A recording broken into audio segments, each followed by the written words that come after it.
Good afternoon, everybody. I see that there's 3 people from the outside that have joined us. We'll just wait. Well, it is 1 o'clock, so I don't want to wait too long. Happy to have you guys, because we're a small group today, I'm happy to have you guys take your camera off, but I understand that if you choose not to, that is okay. But welcome to today's session. It's an interactive session. We have a really great topic today that Sharon is going to guide us through. But before we do that and hand it over to Sharon, I'm just going to do a little bit of some introductions for our session today. So again, welcome to the session.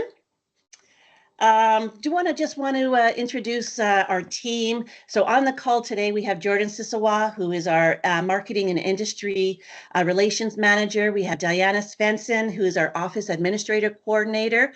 I'm Lisa Saragusa, a member relation and training manager. Our executive director today is busy with another meeting. That's Myrna Braun. But we also have Tracy Shelton, who is our convention manager. That's coming up quite quickly. And then Juliana Gran is a student of ours that we have on board, and she takes care of our CRM operations and a few other miscellaneous items in the office. I've listed there our board members. So please reach out to any of us or them. I see Mark Davey. He's one of our board members. He's just taken his camera off. So welcome, Mark. And I mentioned we have our convention coming up. I think it's a countdown of 19 days, if I'm not mistaken. So if you haven't yet registered, it's a great time for you, our members, to come together, members or non-members, I should say, to come together, talk about the industry, what's happening in the industry, and network with some other individuals as well. We do have some keynote speakers, being Vance Crowe. We have our Science of the Six-Pack, which is our kickoff on the Tuesday evening. And what that is all about is it's kind of like a wine tasting, but for the beer industry. So we're going to have some local breweries from Saskatchewan area that's going to come talk about their brews. We're going to be able to taste them, and we're actually going to vote upon which one we like the best. And there's a great keg trophy that's going to be handed out to the winner. This is an opportunity for you to bring some customers. It's not just for members or individuals who are attending our conference. You can bring some members as a customer appreciation, staff appreciation, or just bring someone down. So we are selling tickets just for that event. And we also have our 30th anniversary gala. So there's a QR code there. If you haven't yet registered, please click on there and register today. Before we get into Sharon's topic, I do want to let you know we do have another topic, CAAR Connect session that is scheduled for next week, and that is going to be by Glenn Murray. He's going to be talking about some of the bulk fertilizer labeling requirements. So again, the session will be recorded. So if you're unable to make that session, please still register, because everybody who register will get an email with a recording to that particular session, as we are going to do for this session as well. So last but not least, I'm going to turn it over to Sharon, who's going to introduce herself and take us through the session of some very important information about privacy in the agribusiness world today. So go ahead, Sharon. Thank you so much. So I'm just going to share my screen, and Lisa, give me a thumbs up if you see my screen. We're good. Excellent. Good to go. All right, excellent. Well, thank you so much for having me. I really appreciate it.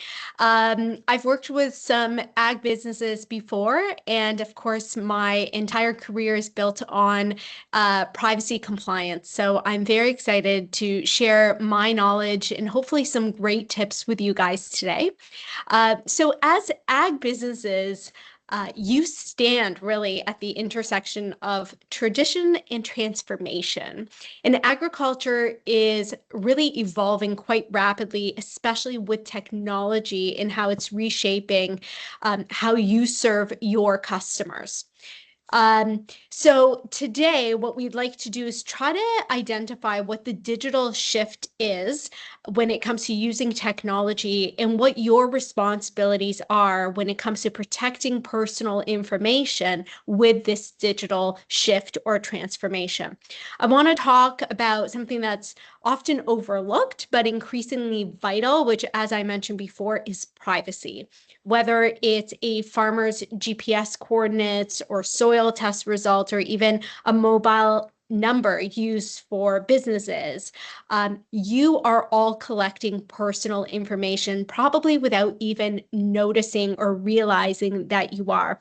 And when you do so, you have a legal obligation, you have reputational risks to deal with, but you also have an opportunity to build deeper trust with your customers. Many ag businesses assume that privacy laws don't apply to them because, after all, you're not hospitals or banks, you're not collecting sensitive health information, you are selling seeds or fertilizers or agronomic services, not handling the sensitive information, so you think. But this assumption can lead to serious risks. And that is really why I'm here to try to open your eyes to the information that you're collecting, how you may be using it, and how all of that can put your business at risk. So why am I the one here to talk to you? So just to give you a little bit of background about myself, my name is Sharon Bauer. I'm the founder of Bamboo Data Consulting. We are a very niche privacy consulting firm.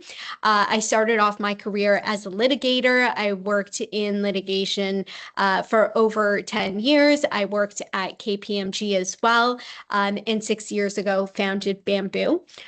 We work very closely with organizations in all service lines, including agriculture, including national retailers. I've been named one of the top 20 women in cybersecurity in Canada. So I know a thing or two about privacy, and I am so excited to share my knowledge with you. This is a 1-hour session. I'm going to take about 30 to maybe 45 minutes to tell you all that I can in this very short time, and then we're going to open it up to questions. However, I do encourage you, if you have questions along the way as I'm talking, feel free to put the questions in comments. And Lisa, if you do notice any questions, I probably won't because I'm kind of looking at the presentation. Feel free to unmute yourself and ask and interrupt me. It's no problem whatsoever, so long as it's okay with you, Lisa. Okay, excellent. So let's get started. So here's the thing, farmers care deeply about their privacy, and we know this because there have been studies and surveys that tell us this. And they care deeply about their privacy because their data is valuable and it's actually tied to their livelihood. So 78% of farmers are concerned about privacy. They're concerned about their data, whether it's their GPS coordinates or their soil test results or their financial records.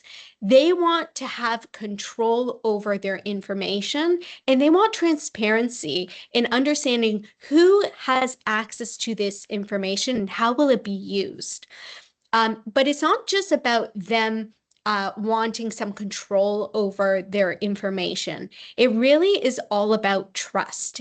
And, having seen and worked with some of the ag businesses that I've worked with, I understand that you work within a very tight-knit community that is really based on trust. And that is so important. Now, without clarity and transparency in terms of how you're using information, farmers are going to be extremely hesitant and uncomfortable to share their information. In fact, 44% of farmers said that they're not comfortable sharing their information. And that is because of a trust issue. So when trust is missing, adoption of new technology is going to stall. And the research has shown us that privacy concerns are one of the biggest barriers for farmers embracing new technologies. And if they fear that their data will be misused or, for example, sold, they will walk away, even from tools that could potentially improve their productivity. On the other hand, when ag businesses are open, when they're respectful, when they're privacy conscious, farmers are far more likely to engage. So if you want to build your business on innovation to thrive in your industry, you really need to start with the trust and the transparency, and that usually begins with privacy compliance. Now, before we dive into what does compliance look like, why should you even care about compliance, let's kind of start with the foundation of what is personal information. I think most of the people I speak to think personal information is your first name, last name, your phone number, your email, and maybe your address. But it is far more broad than that, and I think it's really important for you to understand that. So personal information, at its definition within the law, is any data that can identify an individual, whether it's the data itself or when it's combined with other data to identify an individual. Okay, so in agriculture, this includes information about your customers, your employees, potential customers even, and maybe even some of your partners. Now, of course, name, address, phone number, all personal information, but so are GPS coordinates, which is tied to a very specific field. And that field could also be the residential property of a farmer. Or it could be the soil test results or crop plans or any sort of recommendations that you give to a farmer. Again, that is linked to a specific property, which could also be a residential property.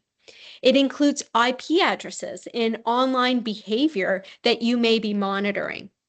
Now, what is really interesting in your industry is the difference between personal information and business information. So, privacy laws in Canada and our federal privacy legislation is called PIPEDA, the Personal Information Protection and Electronic Documents Act. That's PIPEDA, it's the federal legislation. There's some provinces, Alberta, BC, and Quebec, that have their own privacy legislation. But for today's purposes, let's talk about PIPEDA because all the other legislations are somewhat similar to PIPEDA, and I'm happy to answer questions if you have questions about the specific other legislations. So PIPEDA addresses personal information, not business information. Now, as I said, agriculture is kind of a funny one because there's a blurred line. Many farms are sole proprietorships or are family run, meaning that the farmer is both the business and the individual. So there's personal information and business information, which is the same information.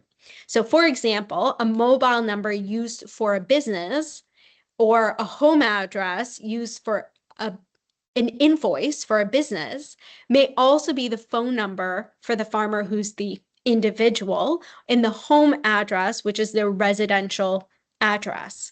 And so when there is a conflict between personal information and business information, you really should be treating it as personal information. Okay, so that's going to be really important. Now, you may also be thinking, well, where does all this information come from? Some examples of where you may be collecting personal information is, for example, credit applications, loyalty program signups, customer portals, or if you have mobile apps, it may be field service software, maybe your CRM, routine service delivery. You are really collecting personal information from all over, including your website when you're collecting IP addresses. Okay, so it's really important to understand you are most definitely collecting personal information. I know I'm talking a lot about farmers' data, but your employees actually have a lot of very sensitive information that if it were to land in the wrong hands could create some serious harm to the individual, like their social insurance number, financial information, potentially even health information. So that's personal information. I think we laid the groundwork. Now, the other thing you need to be concerned about is, where do my privacy obligations come from? So Sharon, I know you're the expert in privacy, but give me the evidence of where our obligations are. So first and foremost, privacy laws. So I already talked about Canada's federal privacy legislation, which is PIPEDA. I mentioned Quebec, Alberta, BC have their own privacy legislation, somewhat similar to Canada's. If you're collecting personal information from residents in the US or Europe, as two examples, they all have their own privacy laws. And even though you may not be situated in those jurisdictions, simply by collecting the information of residents in those countries or states, you must comply with those laws. So you can't say, I'm Canadian, I'm a Canadian business, I only need to comply with my Canadian privacy laws. That's not the case. Wherever the data comes from is the laws that you have to comply with. Okay. Now, what's really interesting, in Canada, we don't have any agriculture privacy laws. I was really fascinated to see that Nebraska, for example, introduced the first bill specifically protecting farm data. It's called the Agriculture Data Privacy Act. And I bring this up simply to demonstrate for you that the industry is certainly thinking about how to protect data and how to handle personal information. Okay.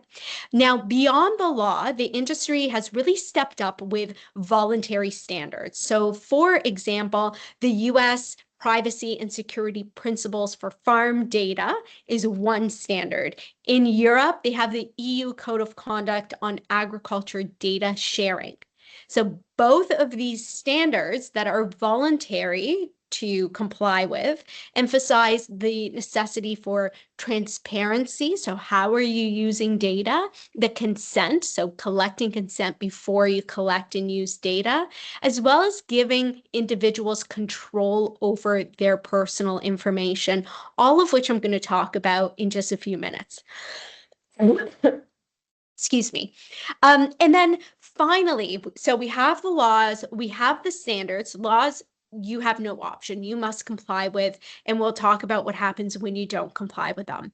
You have the standards, those are voluntary, and those are fantastic ways to demonstrate to your customers that you care about their personal information and that you are going to be respectful and protect it, which builds that trust. And then finally, we have some co-ops, of course, in your industry, and I've worked with some of them. And what I'm starting to see is that they're embedding privacy into a lot of their contracts, as well as their code of conduct. How are we going to share information that is still privacy centric, meaning we're going to respect people's personal information without kind of breaking the trust of the potential customers. So that has been really nice to see.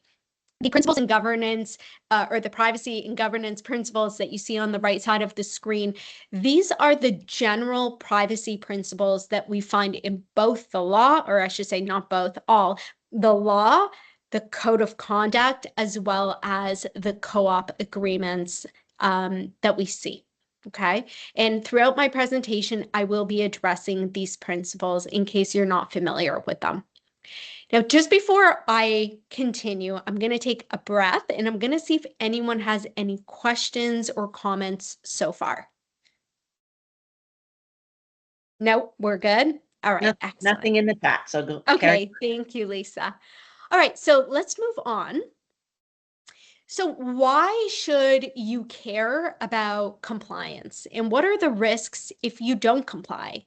So first and foremost, we have your legal risk. So I told you have privacy laws to comply with. Non-compliance with privacy laws can lead to significant fines. The most significant fines we see is in Quebec as well as in Europe. For the rest of Canada, we're not seeing significant fines. However, Just because you're not fined, it doesn't mean that there isn't going to be a regulatory investigation on you. So it takes one disgruntled customer or employee to reach out to the privacy regulator, and every single province has a regulator, including a federal privacy regulator. And one complaint leads to an investigation, meaning the regulators will come in to your business and will start looking for documents, will do interviews with you to see whether or not you're compliant. Their finding may be published, it may be public for everyone else to see. Now, I'm going to kind of jump to the third topic because I think it just flows really well, reputational risk.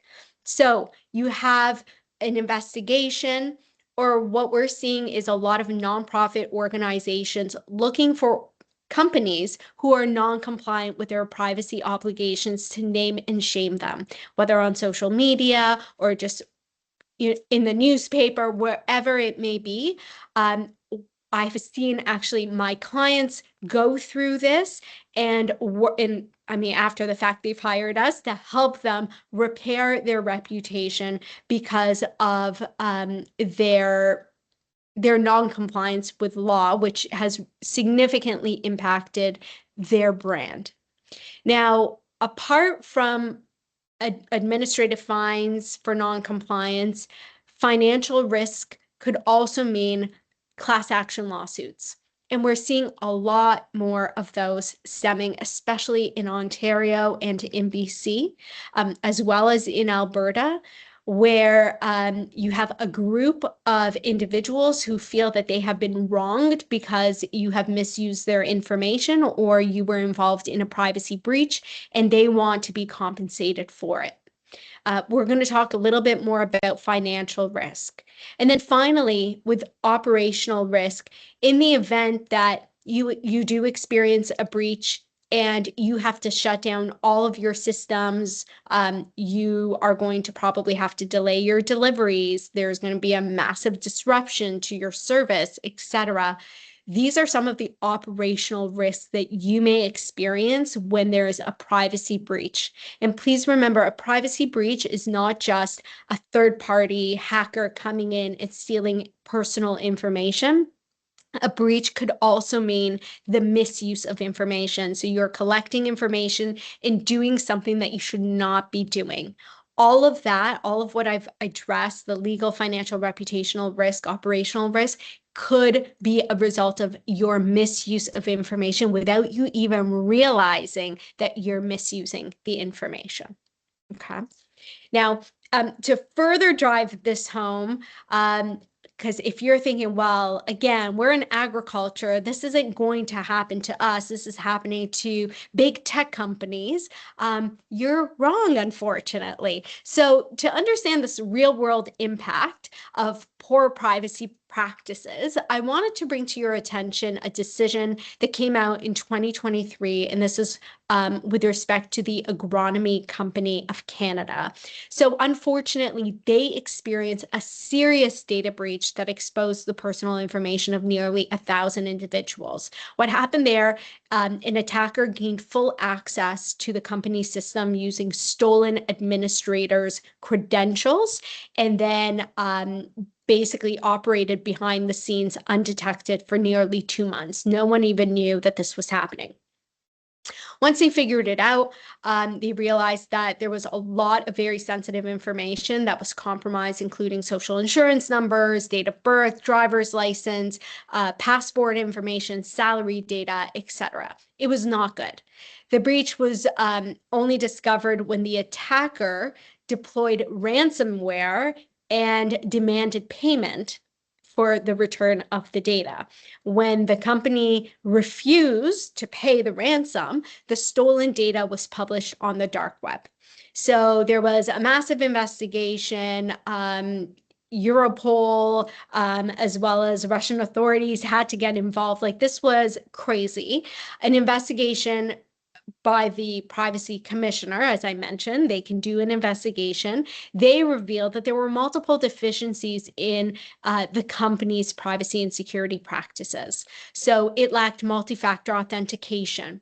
network segregation, encryption, poor logging tools. There was sensitive data that was stored in shared folders without proper safeguards or access controls. There was no incident response plan. Staff did not have privacy training. No one was accountable for privacy compliance. And according to the regulator, the consequences were severe. So customer information was exposed and could potentially lead to identity theft and fraud. And so the company faced significant reputational damage, regulatory scrutiny, of course, and significant recovery costs. Now, I don't know exactly what the cost is. That wasn't made public, but soon I'll show you some other costs that I was able to identify through my good research skills.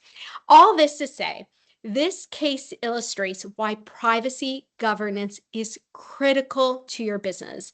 It's not enough to react after a breach happens. Businesses have to be proactive in their privacy compliance. Okay. Any questions about this case or anything that I've mentioned so far? Okay. So what can you do? So I will tell you what you can do based on what I've seen companies do wrong, okay? And maybe you'll be able to relate, maybe not. And if not, then you can tap yourself on the back that you're doing a great job. So the 5 privacy pitfalls. First is the lack of consent and transparency. Our privacy laws are based on consent. Meaning, if you do not have consent to collect, use, or disclose information, you should not be doing it, period. Okay. Now, consent can take shape in many different ways. And we're going to talk about what express or implied consent looks like. But first, you need to know cornerstone of privacy is consent. Express consent means that you have clear and direct consent. Someone signed a paper, someone checked a box. There is a proactive step to provide consent. Sometimes you need express consent, and other times you can rely on implied consent, meaning that it is pretty obvious to the individual why they're giving you information, so you don't actually need that check the box action for them to give you the consent. Okay. Now you may be asking, well, when can we rely on express and when can we rely on implied?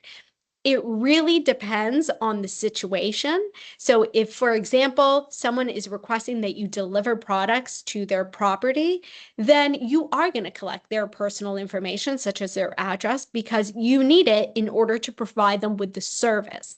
However, for marketing purposes, you don't have to market to them to provide them with a service, in which case, in some instances, you may need the express consent. Although in Canada's anti-spam legislation, there are exceptions in which you can rely on implied consent. Now, I can do an entire presentation just on consent.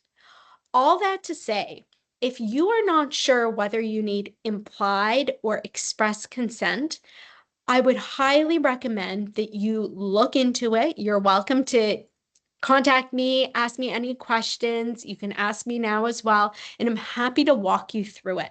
But if you do not have consent and you are collecting information, what we have seen is that whether it's the courts or the regulators can ask you to delete all of the information. Gone. Okay, so be sure that you understand what kind of consent you need for the collection of your information and do it properly. Now, the consent must be clear and specific, meaning that the individual who's providing the consent, probably expressed and sometimes implied, needs to understand what they are consenting to. Okay, so for example, you can't use vague language like, we may use your data for business purposes. Instead, you should say something like, we will use your email to send monthly agronomy tips and product updates. Okay, that is more specific so that they can have a choice and understand what the choice is of whether or not they want to receive those emails.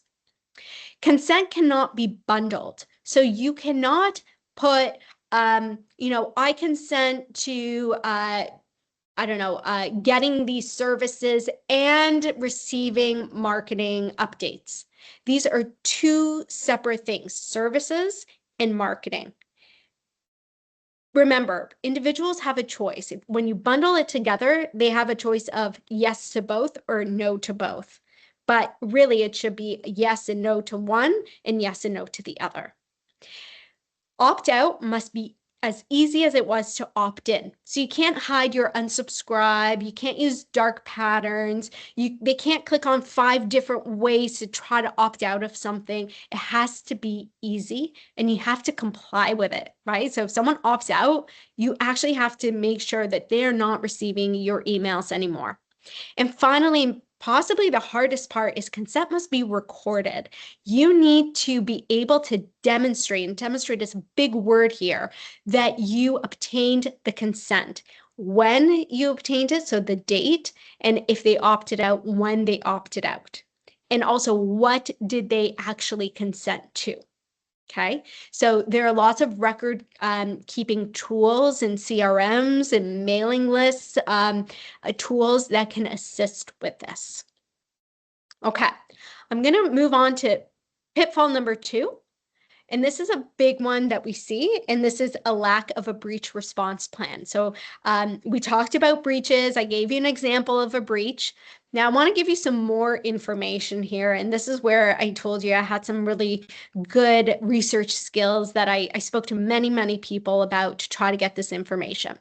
The average cost of a breach in Canada, at least last year, was 6.32 million. This is the average, so it could be less, it could be significantly more. We know when a breach occurs, there's going to be a financial impact to the business. There's going to be a regulatory investigation. There could very well be a class action lawsuit. And there could be board liability, including personal liability to board members for not inquiring about the company's privacy posture, for not ensuring that someone is accountable for privacy, for not looking into privacy at every meeting and having it part of the board agenda. And that also includes security. Okay. Now, my favorite part on this slide is the operational cost, and I think this is very telling of what you can expect. So we already discussed regulatory fines, and in Quebec and in Europe, you could be fined up to 4% of your annual worldwide revenue, or $25 million, whichever is higher. Okay, that is the maximum. When a breach occurs, you are going to hire a lawyer. And there will likely be a lawsuit, and that will include you spending between $1 million to $50 million, depending on how big your company is and depending on how big the breach was. You are for sure going to be hiring forensic investigators to try to identify what happened, where are the vulnerabilities, how can we patch this up, how can we remediate and make sure this never happens again. That easily can cost you between $50,000 to $250,000. You're going to want to hire a PR firm because about 68% of your customers may churn. Okay, so that's a churn rate of 68% when you experience a significant breach due to lack of trust, right? You may spend money on incentives to retain customers. You're going to offer potentially credit monitoring if financial information was confiscated. And although it seems very cheap, $10 to $30 per person per year, that's nothing. Except when we're dealing with 1 million people or even 100,000 people, $10 to $30 per person per year for 3 years adds up very quickly. And then in terms of operational disruption, this was really fascinating. This was the one that surprised me the most. When a business has to shut down, so for example, a few years ago, Indigo had to completely shut down because of a breach that they experienced, and they could not get into any of their systems. None of us could go online and purchase anything online from Indigo or even in their stores. That operational disruption can cost $10,000 to $100,000 per hour. That's a lot. So I hope that this kind of gives you a general sense of what your risk is when it comes to privacy breaches. Now, what can you do? So you have to have a privacy incident response plan. Okay. For those of you who do not have cyber insurance, you should absolutely look into cyber insurance. And if you need to look into it and you don't know where to start, reach out to me. I've worked with many cyber insurers and brokers who can assist you in finding the right cyber insurance for you. This is going to be your lifeline if you experience a breach. You also need to have a privacy breach plan. This is your playbook of what happens when a breach occurs. Step by step, we talk to these people. This is their contact information. This is how frequently we must speak. This is where we're going to speak, whether it's on the phone or in person in this particular boardroom. All that has to be planned out, because if it's not and you experience a breach, I promise you, without using any profanity, things are going to hit the fan and it is not going to be pretty. Okay. So have it planned out. And in fact, do what we call a tabletop exercise. You have the plan and then act it out. Do a simulation of what will happen. I've worked with many companies in these simulations, and they always learn so much about what has to get done. You are going to need to, by the way, report the breach to the privacy regulator, and it must be done so immediately. So a lot of companies don't know if they experience a privacy breach, they have to notify the regulator if they meet a certain threshold. Okay. And you must also notify the affected individuals because they need to protect themselves. And any delay in doing this may cause them further harm, which means that lawsuit that you're going to be a part of is only going to get worse for you because the damages are going to be even more significant. Okay, so that is what's going to, all these things you must have in place. And I would say you got to do this immediately. Over collection and poor retention. This is a big one for a lot of companies. They tend to over collect information because they can. We might as well collect their information because we never know when we might need it. Or now with AI, let's collect as much information as possible because our AI tool could use all the information to give us even more insights. The privacy laws say you cannot do it. You must collect only what you need for a specific purpose. And by the way, when you've achieved that purpose and you no longer need that information for that purpose, you must discard it. And the biggest issue I see with most of my clients are they retain information indefinitely. So imagine your closet and you have clothes from 20 years ago and you think you're definitely going to wear those clothes one day. It's going to come back in style. You can't possibly throw it away. Well, tomorrow you'll need it. And so you retain it and you keep it and it only collects dust and you never, ever, ever wear it again. That is your data. That's exactly what you're doing with your data, except that you're creating a significant risk to your business. The more information you're collecting, it's growing and growing and growing. You never use it. It's old data. It's totally useless to you at this point. You experience a breach, all of that data is breached, meaning the pool of claimants or plaintiffs who are going to sue you only gets bigger, which means you're spending more money and the damages are bigger. Plus the law says you can't retain data indefinitely. Okay. This, I'm sure almost everyone on the call is doing, simply because that's what I see in the industry. You got to get rid of data. Okay. The tricky part is the law doesn't tell you when to get rid of it. So you have to do a business analysis to determine when can we get rid of our information because we no longer need it. There's a whole process around it. If anyone's interested in learning a little bit more about it, I'm happy at the end of the presentation to go into more detail. Now, I'm going to try to speed it up. I know I'm at 40 minutes. Lisa, am I okay? Is that okay? Okay. Yeah, I think we're good. Yeah, go ahead. Vendor risk. 30% of your breaches are a result of your vendor. We are all using tools and hiring vendors and all that good stuff to run our business. We have to, okay? We can't not run our business without vendors, but 35% of them are going to create a risk for you and a breach. Now, if your vendor experiences a privacy breach, so someone hacks their system and their system has all of your customers' information, you are responsible, not the vendor. You.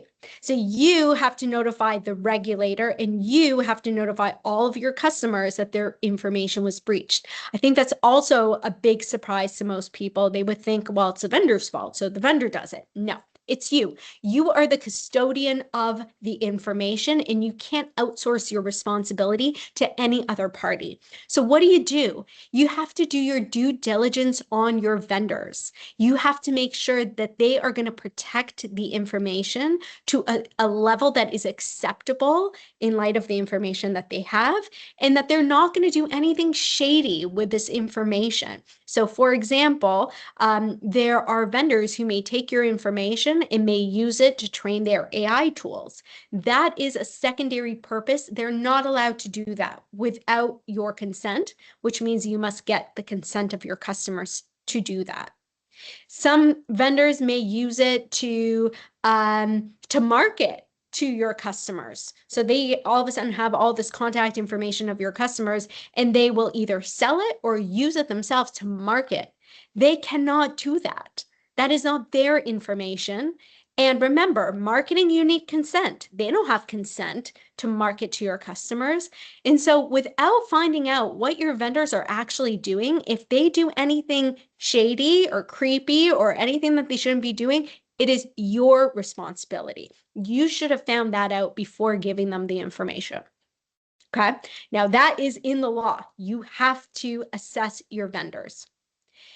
The other problem, and you might be wondering, why do I have a tractor in a like construction or driver here?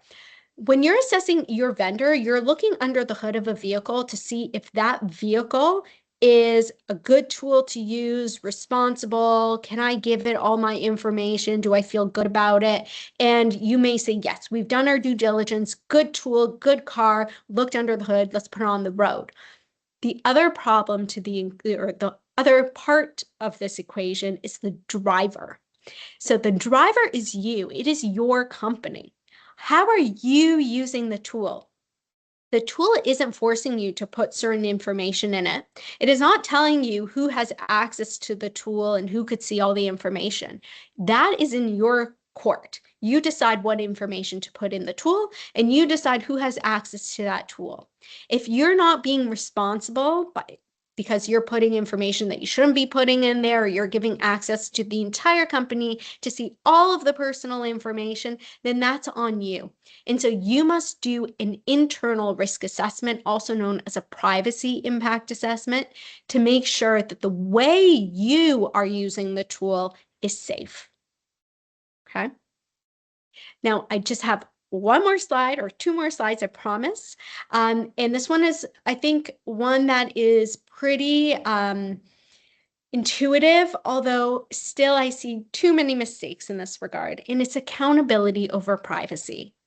Every company must have a privacy officer. Someone must be delegated the role of a privacy officer. In Quebec, if you have not delegated the role of a privacy officer, then the person who is highest in the company, the CEO, is accountable for privacy. And if something were to go wrong, they're going to be held accountable unless you've delegated the role to someone else. So you can't keep pointing fingers. I thought you were going to do it. Well, that's not my responsibility. Someone has to be responsible and accountable for privacy. You must provide privacy training to your employees. A lot of you may be sitting here and may have found a lot of what I say really interesting and you didn't know. How can you expect your employees to know all that information? They are your number one risk. They're the ones that are going to accidentally send an email to someone that they shouldn't, that contains a whole lot of information. Without knowing what they can and cannot do or who to report to, you can't expect them to keep your business safe. You have to create a privacy culture for this to work. I've seen too many companies give me a binder full of beautiful policies, but no one has seen those policies. No one has read them because there is no culture. No one in the company is kind of rooting for a privacy-centric organization. And if the CEO or the executives are not preaching that privacy is important to the business, then no one else is going to buy into it. And then finally, make sure that you have some sort of a strategy. Privacy is not just going to happen, and it's not going to happen overnight. This is a roadmap that you need to have. And because laws are changing, technology is changing, consumer expectations around their privacy is changing. This is something that is not a set and forget. It's not a check the box exercise. It is something that needs to be discussed and strategized always. Okay. So I spoke for 45 minutes. I'm going to zip it, but I wanted to give you a little gift because I spoke so quickly, because I tried to get through so much and I only raise the surface of privacy. I created a guidebook for ag businesses that talks about what you can proactively do for your business when it comes to privacy compliance. Feel free to scan this QR code. It will take you to my website where you will see this guidebook. I try to make it as simple as possible to kind of follow and understand and hopefully implement for your business. I hope you enjoy it.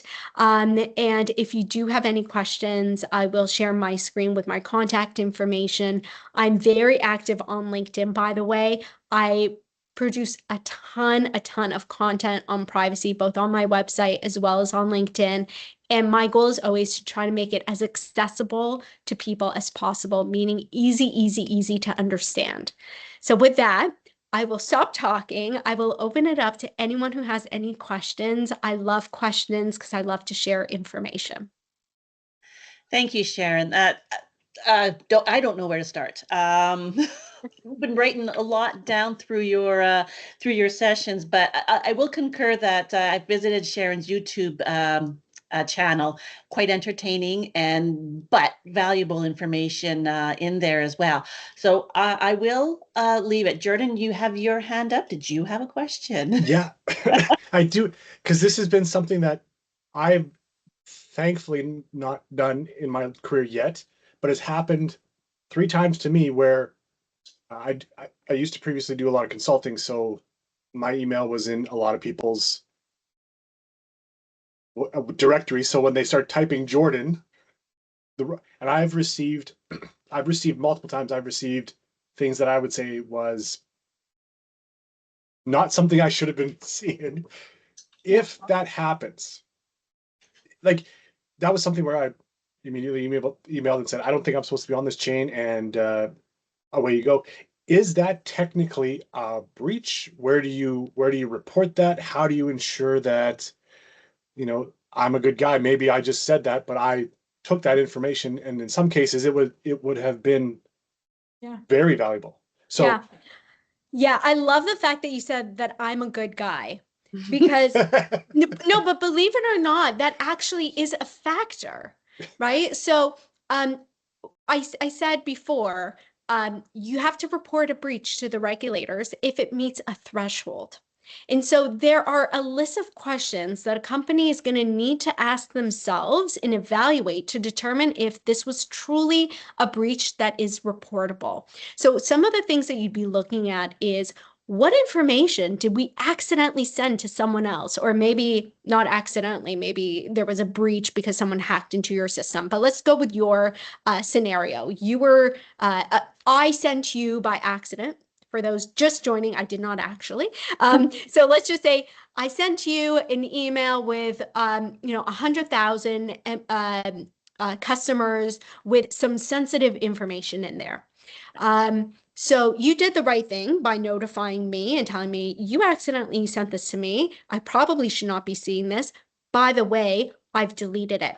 I, as a business, will want some confirmation in writing to say that you have deleted this information, you have not copied it or used it, nor will you ever use that information at any time. I want that in writing. Putting that aside, I'm going to ask myself, how sensitive is this information? What could be done with this information that could harm even one individual? In the harm test, so it's called the real risk of significant harm. That is the threshold test.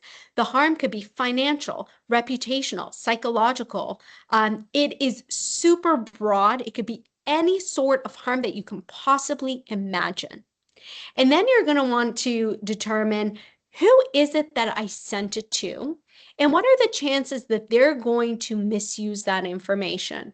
So, and this is why I said, I'm really glad that you said I'm a nice guy, because if I know Jordan, him and I have a great working relationship, and I can trust him that he is going to delete the information like he told me to, and it is not going to live anywhere in his system. Not only has he deleted it from his email, but he's also removed it from his trash, and no one else in his company is going to have access to it, then the risk may kind of fall to the other side of the spectrum. But if I'm not sure, like, I've met you once and I don't know what your intentions are, Jordan. You might not actually be a nice guy. Or, I know that your employer is surveilling your email and may have access to this, and your employer is not a good guy. I'm going to be worried. And I may find that threshold tips to the other side of the spectrum of needing to report. It is always I shouldn't say always. It is sometimes better to report even when you're not sure whether or not you should. Because if you don't report and you should have reported, that is a serious consequence to you. Not only are you in violation of the law, but you are for sure going to be fined and you're for sure going to experience a lawsuit. And I shouldn't say for sure, but very likely you will. So you always want to err on the side of caution. Yeah, further to that, thank you for that. In one of the circumstances, I knew the CEO, like the founder of the business, and that's not who sent me the information. So at what point, if I'm a company owner, like most of our members, and my subordinate, for lack of a better word, does something like this, how would I be on the hook if information got put out through an email and I never knew about it? Because there would be no breach to security on the system side. So when you say, how would I be on the hook, meaning the owner of the business? Correct. Like, so let's You're say, on the hook. You're on the Yep. hook. It's Yeah. your business. It's Yeah. your employees. It's your liability, period. And in fact, what the regulators are going to want to know, going back to my accountability slide, is, and what training did you provide to your employees on privacy and security? And did you let them know that if they do send off an email by accident, they realize who they should reach out to immediately to report this? Or are your employees worried that they're going to get in trouble? Because the last thing you want to do is scare your employees to tell you that they've made a mistake, like what you just described, because there's now no way that you can even fix it. What you want to do is encourage and, in fact, entice your employees to report things like this, to thank them for reporting it, because by not reporting it to you, it's only going to get so much worse. You cannot control it anymore. So these are the kind of things that the regulators are going to look for. What kind of culture do you have in your company around privacy and security? Interesting. Yeah. And I'd like to highlight that one of the things that I wrote down is, I think in businesses, it's the breach or the non-compliance is not going to happen to me. But we just heard an example where it happened to Jordan. And as a past business owner myself, it actually happened to me again, where I received some critical information from a healthcare facility in the US who is faxing me quite personal information. And I had reached out to the organization. It was because it was a fax. I didn't have any concrete data or information. So I tried the best I could and saying, hey, do you realize what you're faxing me? Didn't go anywhere, and nobody really knew who the originator of the fax was and all that. But again, I did my part. But again, I just want to highlight that we think that a non-compliance or a breach is not going to happen to me and my business. But again, we just got 2 examples here with just this small pool of people. Now, Lisa, can I, Yeah. I just want to mention, yours and Jordan's situation and example, not ideal, but thankfully it was sent to 2 lovely people who did the right thing. You notified the companies and you probably deleted the information. 2 great people. However, you never know who's going to be on the other side, who's going to be the recipient. And what I've seen firsthand is that someone who is not a bad person, but someone who's very disappointed in this company that sent them information that they should not have. And you know what they did? Not only did they go to the media to report that this happened, but they went to the regulator. And now there's a massive investigation, and the company didn't even know that this occurred because their employee didn't tell them, or the employee didn't even realize that this happened. And so, it's great the way that you described it, but that is not always the way it's going to happen. It could end up in either someone that's going to do something nefarious with the information, or someone that wants to teach this company a lesson and will report it to the media. I do want to add one other thing, and this is really important. You cannot prevent 100% breaches from happening. You can have the best privacy posture and all the policies and culture and practices in place, and it's squeaky clean, and still experience a breach. And the regulators and the judges are not expecting perfection by any means. However, when they go in there to investigate to see why did this happen, they want to see that you were proactive, that you did have a privacy culture, that you weren't over collecting information and retaining information indefinitely, that you were not being negligent. And if you weren't, then your name is not going to be smeared all over the place, and you're not going to be fined. And in fact, there was a recent case that came out from an Ontario commissioner who assessed 2 parties, one that had a very mature program where, there were lots of processes in place, and one that had nothing. And the one that had nothing was fined, and the one that of course, had their beautiful program was breached, they didn't get a fine, even though it wasn't perfect. Their program wasn't even perfect, but they had something there. So I'm going to concur, and I know we've still got a couple of minutes left, and I do concur that this topic could carry on. And when you said earlier that the whole topic on implied or explicit consent could be a topic or a session onto itself, I absolutely agree with you. But before I talk anymore, I just want to make sure that we do have some few other individuals on the call. Is there any other questions that anybody who's on the call wants to ask Sharon? And again, if you're too shy to unmute your mic, type it in the chat. But feel free to reach out to me separately. I'm always happy to answer questions. Go ahead, Mark. One of the things that I was made aware of probably a decade ago, and it's still happening today, is there's still these malicious phishing emails that get sent to your inbox. I mean, all the training I've got from the different companies I've worked for, if you don't recognize the email, it doesn't make sense. Don't even open the email and just delete it. Mm-hmm. How bad is this phishing still happening out there? Is it still a big problem or not? What have you seen? Yeah. So now we're kind of like diving a little bit into the security part. It is actually getting worse, and it's getting worse because of AI, right? And a lot of the bad actors not only are observing your behavior, but are using AI to mimic your behavior.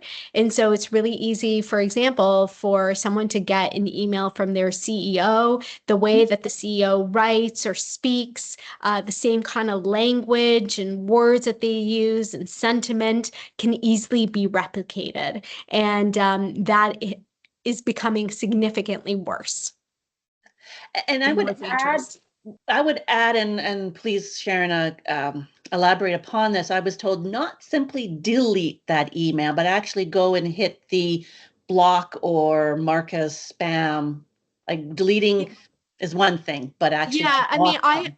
I would recommend that your IT individual, whoever is in your IT, should have a process around it. So sometimes I know some companies have like a button that you can press that says, you know, I think this is a phishing email, and it gets directed to your IT, who can investigate it, and on the back end block that from coming back to your email.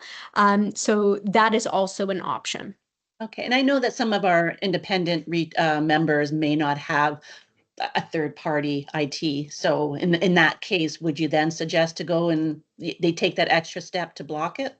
Absolutely. I mean, sometimes you don't know that it's a phishing expedition, and simply opening an email shouldn't necessarily create an issue. It's usually opening up an attachment. So if you don't know who the individual is, do not open up their attachment.